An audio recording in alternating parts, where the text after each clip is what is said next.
What's up, Planeswalkers? It's your boy K-Dog. Got a FNM historic Brawl list for you guys. In this one, we are running Jund Dragons. That's right, big old beefy dragons.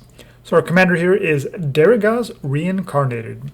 4 black, red, and green. You get a 7/7 flying trample haste.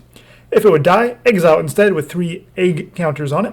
And each of your upkeeps, you remove an egg counter, and once there's no egg counters left, it comes back to the battlefield. And of course, it has haste already, so you can just start swinging in with it a few turns later. So generally, when you're playing Brawl or Commander, the cheaper cost is typically better because you're going to be typically playing it multiple times because your opponent's going to prioritize removal for it. However, Darigaaz does have haste, so I think that makes it worth looking at here as a commander, even though it was very expensive. And then, of course, having that flexibility where if your opponent just destroys it, you can just have it go to exile with the counters, and then it'll automatically just come back a few turns later with haste, rather than having it go back to your command zone and then having to play it for 9 mana, which is pretty steep. So I think that's something that makes Darigaaz worth taking a look at. And, of course, if you're like me and you just want to have fun and you think that swinging in with the 7/7 flying trample haste is fun, then this might be the deck for you. So let's kind of go over the list real quick and kind of see what we're doing. So we're very much a mid-range, late-game deck with all of our big, beefy, flying dragons. So we do need a little bit of ramp and a little bit of removal for the early game, so we don't get kind of run over by whatever our opponent is up to. And then, yeah, just get our dragons online, and hopefully we can just kind of take over the game from there.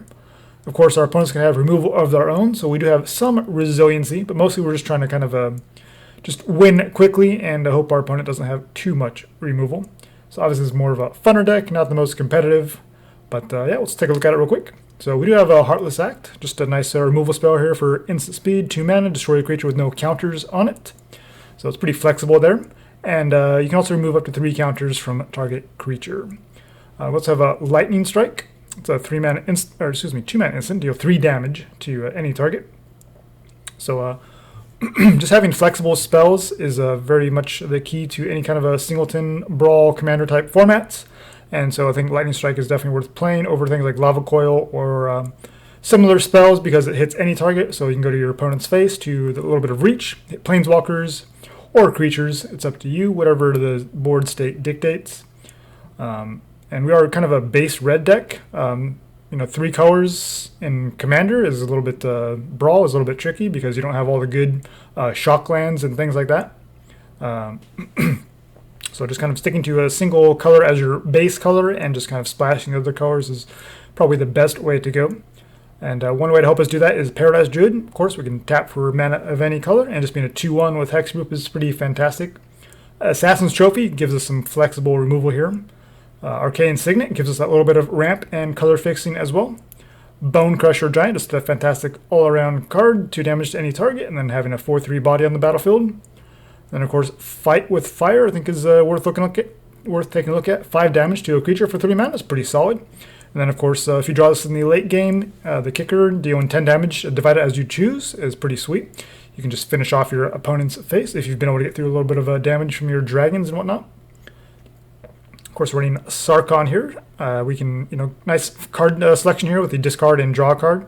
Or just ramping into our dragons for spending 2 mana of any color is pretty fantastic in our 3-color deck.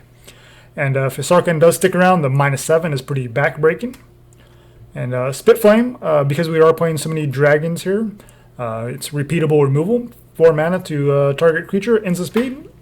So I think that makes it worth playing here at 3 mana. And just being able to get it back repeatedly, potentially.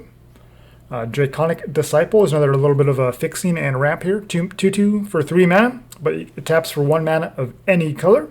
And then if you get this in late game, you can just pay 7, sacrifice it, and turn it into a 5/5 dragon creature with flying.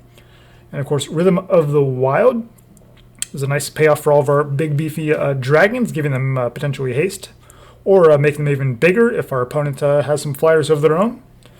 And Dragon's Hoard, of course, lets us ramp or fix our mana as well, being able to tap for 1 mana of any color. And also, every time we play a dragon or dragon enters the battlefield, we get a gold counter on it, and then we can move a gold counter to draw a card. So Dragon's Hoard is fantastic here for us. And then Eat to Extinction and Price of Fame are 4 mana removal spells at instant speed. Eat to Extinction, of course, gives us the flexibility to hit Planeswalkers. So this is mostly going to be here to hit your opponent's commander, typically. So the exile isn't super relevant in that regard because they'll obviously just choose to have it go back to their command zone. But there's definitely going to be creatures or Planeswalkers you want to exile, not to worry about it coming back to like Elspeth Conqueror's Death or Eldest Reborn or any of those types of shenanigans. And then Price of Fame, there's going to be tons of legendaries in Brawl type format. So this is typically just going to be a 2 mana instant speed destroy something and surveil too. So that's fantastic. Also great against your opponent's commander if it's a creature, of course. And moving on here, we have Fires of Invention. Since we are playing so many expensive spells, Fires lets us kind of cast multiple spells per turn and hopefully just allow a lot of board presence to pressure our opponent. With our big beefy dragons, being able to play multiple per turn instead of just one. And an Opportunistic Dragon here.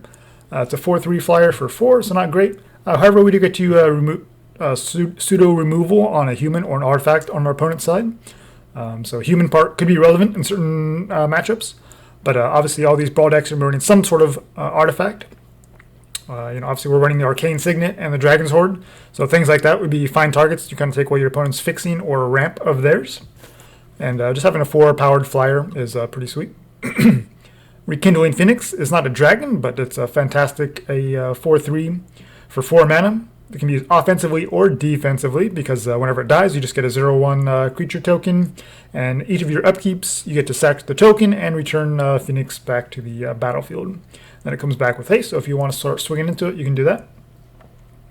And also got the Akroan Wars, kind of a one-sided board wipe here as we gain control of a creature for as long as the saga remains on the battlefield. On the first phase, the second phase, we force our opponent to attack in with all of their creatures if able.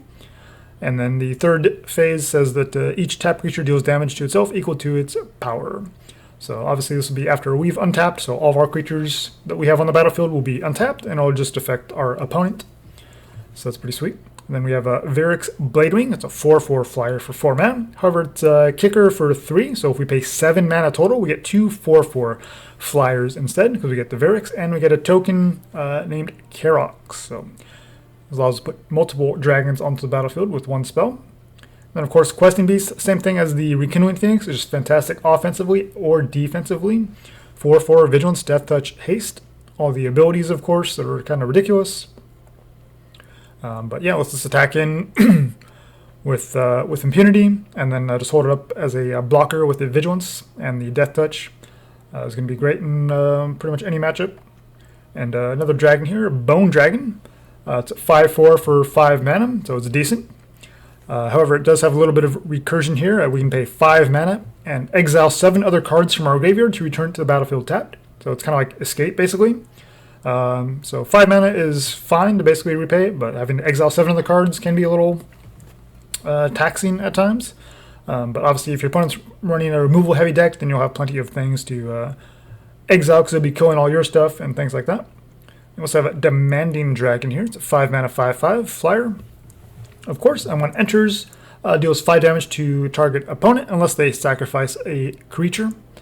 So a lot of decks are probably going to have creatures to sacrifice, but that's fine. We'll at least get something off the board, and we get a 5/5 flyer out of the process as well. And also running a Purphoros, Bronze-Blooded, since we are base red. As long as our devotion to red is less than 5, it's not a creature. So getting to 5 shouldn't be too much of a problem in most situations, and then having a 7/6 indestructible is pretty sweet in that case. And then it gives the rest of our creatures haste. That's definitely one of the keys that makes Purphoros desirable here. And also kind of way to close out the game with our flying creatures. If our opponent doesn't have a good way to deal with them, we can cheat one in for 3 mana, assuming it's a red creature, of course. Since most of our dragons are, that shouldn't be a problem. And then we can cheat it into the battlefield for 3 mana. And of course it already has haste because of Purphoros' static ability. And then we do have to sacrifice at the end step. So mostly just going to use that to kind of close out games. We also have a Rapacious Dragon. It's a 5 mana 3/3. It's not the best of deals. However, it does give you 2 treasure tokens when into the battlefield. And that's actually surprisingly helpful in a format like this. So I think it's perfectly fine running here. And of course, Sarkhan here, the Dragon Master Overlord, 5 mana, 5 loyalty Planeswalker.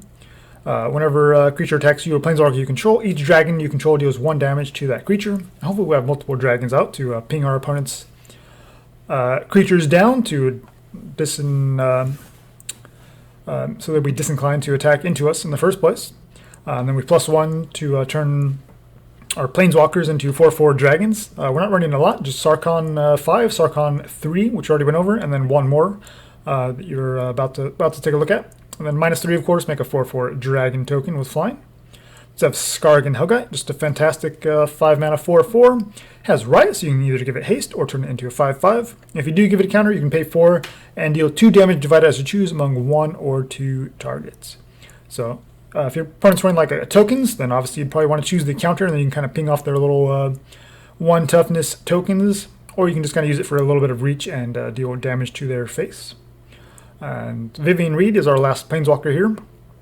The double green is fine because she's 5 mana, so by then we should have all the fixing that we need. And of course, we can +1 to look at the top 4 cards of our library, reveal a creature or a land, and we got to put it into our hand. So since we are obviously running a bunch of dragons, we should be able to find something with Vivien, or we can find additional lands if we're still trying to find our 6th, 7th, whatever mana. But the big key here makes Vivien desirable is the -3 to destroy artifacts, enchantments, or creatures with flying. Since we are a base red deck, sometimes artifacts and enchantment removal can be a little bit tricky. Obviously, we have things like Assassin's Trophy, but Vivien Reid just kind of another tool to kind of deal with permanents like that. And of course, creatures with flying is really another key as well, since we are running mostly flyers. We want to keep the air clear on our opponent's side, so we can just kind of attack in with our big, bad flying creatures and just kill our opponent quickly before they have a chance to respond. And of course, she does stick around. The -8 will be game ending because all of our creatures get +2/+2, Vigilant, Trample, and Indestructible. And of course, Lathliss here also ties in the Dragon Lord theme as well, 6/6 dragon. And whenever a non-token dragon enters, we get a 5/5 dragon token with flying. And then of course, the activated ability here at 2 mana, 1 in red, dragons you control get +1/+0 until end of turn. So if you can resolve a Lathliss and get even 1 additional token off of this or an activation, then you're probably just going to be winning the game at that point. And of course, Shivan Dragon, the classic, 6 mana 5/5 flyer, and just pay 1 red mana to give itself +1/+0 until end of turn. So fire breathing. And then Volcanic Dragon, it's a 6 mana 4/4, not the best deal, but it does have haste, so that's pretty sweet. And then of course, a personal favorite of mine, Vaevictis Asmadi the Dire, 6/6 dragon. Also in Jund colors, 3 black, red, and green. It's a little bit tricky here. Whenever Vaevictis attacks, we get to choose a permanent for each player. This includes ourselves. And then each player has to sacrifice those permanents. And then we look at the top. Each player looks at the top card of their library. And if that card is a permanent spell, it goes straight to the battlefield. So since we have some removal, but we're actually mostly permanent based with our heavy creatures, a couple planeswalkers, and a little bit of our enchantment and artifacts, of course. So we have a decent rate of actually hitting something of this ourselves. And depending on what our opponent is up to, they might just have a spell, and we'll at least know what that spell is on their following turn, what they're going to be drawing into. So that's pretty sweet. And odds are we're going to get a permanent out of it, at least. And we also got, of course, Dracuseth. You can't run a dragon list without Dracuseth. 7 mana, 7/7. And whenever it attacks, of course, it deals 4 damage to any target, and 3 damage to each of up to 2 other targets. So Dracuseth is just kind of also kind of a board wipe on a stick. Just fantastic. Terror of Mount Velus. It's kind of a nice way to close out some games here. 5/5 flying double strike. When it enters, creatures you control gain double strike until end of turn, especially since we do have so many flying creatures. Hopefully our opponent doesn't have a way to deal with them, and we can just kind of get through unblocked, and our Terror of Mount Velus can come down and give all those creatures double strike, and we just kind of win the game that way. And finally here we have Bladewing the Risen. It's a 4/4 for was it 7 mana? Geez, 3 black, black, red, red. So it's a little expensive. However, when it enters the battlefield, we get to put a dragon card from our graveyard back onto the battlefield. Then we get to play black and red to give dragon creatures +1/+1 until end of turn. So it is pretty expensive, but you get a ton of value off of this. And of course, the activated ability can also be another way to kind of close out games as well. So yeah, that's pretty much the list. There were some other things that I looked at. Obviously, things like Domri, but I don't think we quite have enough creatures to make Domri worth running here, and especially in the early turns, we don't have a good way to like really protect it. So you might not even get that much value from casting it. A lot of situations, I don't imagine. And things like Torbrand looked at as well, but I feel like all the other 4-drops are a little bit more important than Torbrand. I mean, the dragons are already pretty beefy and going to be doing a ton of damage. I don't know if Torbrand is really probably just overkill at that point. And there's some other planeswalkers you could look at as well, but I think the ones that are in this list are probably just the key ones you need to be running. Obviously, if you want to try some other spells, or if you think I missed something, please let me know in the comments. And of course, if you guys do decide to run this list, let me know how it goes for you. But also, we should go over the mana base real quick. So like I said, we are kind of a base red list, and we're kind of splashing green and black.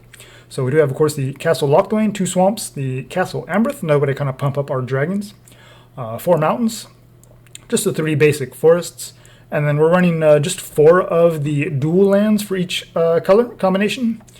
Don't want to run too many of them, because then you're just always playing tap lands every turn, and you're just a turn behind, and we're already kind of a slow mid-rangey deck anyway, and you're just going to really kind of shoot yourself in the foot, I think, if you just go for like every single dual land for all the fixing. That you'll have all the fixing, which is nice, but then you'll just be playing a turn behind like every single turn, and you'll have tap lands, and you're not going to be able to do the things you want to do in time, and you're just going to be too slow. So we got the just the Blood Crypt and the Dragonskull Summit are must, of course, and then running Bloodfell Caves. Life Gain could be relevant, and then of course the Temple for the Scry. So this is the 4 dual lands that I'm running for each of the colors, and then finally we have the Command Tower, which of course is a must for any Brawl list running multiple colors, and then the Fabled Passage for the extra little bit of fixing. Alright, so that's the list. If you guys, like I said, yeah, if you guys have any other suggestions on things that I missed, or things that you think belong in here, or you're running yourself, let me know. And if you run this deck, let me know how it does for you. Alright, thanks for watching, guys, and we'll see you in the next one. Take care.